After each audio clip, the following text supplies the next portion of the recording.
Welcome to The Explainer. Today, we're going to deconstruct a type of internet article I'm sure you've seen floating around. You know the ones, they promise a simple checklist of clues to figure out a partner's sexual history.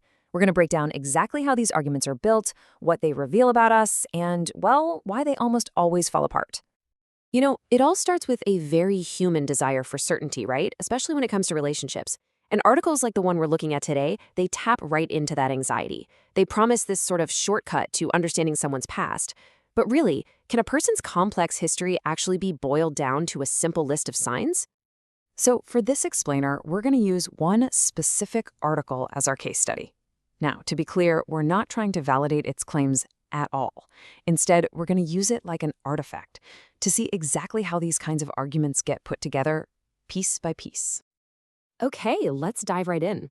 First things first, we need to understand the source's whole premise and how it presents itself to the reader. So right away, the article positions itself as this helpful guide. It promises to decode these really complex human experiences into simple, observable signs. It frames this whole quest for information not as something invasive, but as a way to understand someone better. The first category of so-called signs that the source gives us is based entirely on emotion and confidence. So let's see what they list. So the article points to these three emotional states as potential indicators of a woman's past experiences. But let's take a closer look at two of these in particular. Okay, now this is where it gets really interesting. We see a direct contradiction. The article claims that noticeable insecurity is a sign of past experiences, but then it also claims that confidence around men is a sign of the very same thing. So, wait a minute. Being insecure is a clue and being confident is also a clue? This immediately raises a huge question, right? If two completely opposite traits can be used as evidence for the same conclusion, how reliable can this framework possibly be? It kind of suggests that you could interpret almost any behavior to fit whatever you're looking for. Okay, so let's move on to the next theme and see how this argument builds. The article then shifts from emotions to things you can actually observe, behaviors. The source then lists these actions as potential clues, and for every single one, it tries to provide an explanation that sounds logical. And this just perfectly illustrates the kind of simplistic analogy the article relies on.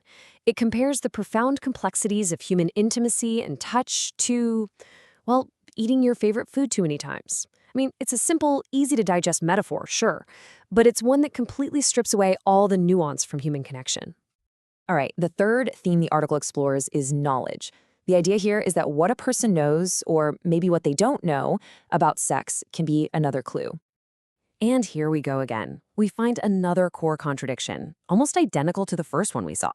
The source argues that limited knowledge is a sign of inexperience. But then, a few paragraphs later, it says that a display of advanced knowledge is also a sign of experience. So again, knowing too little is a sign, and knowing a lot is also a sign. It's a total catch-22. So this pattern of contradiction brings us to the most significant flaw in the article's entire argument, where it finally addresses the most common physical myth out there.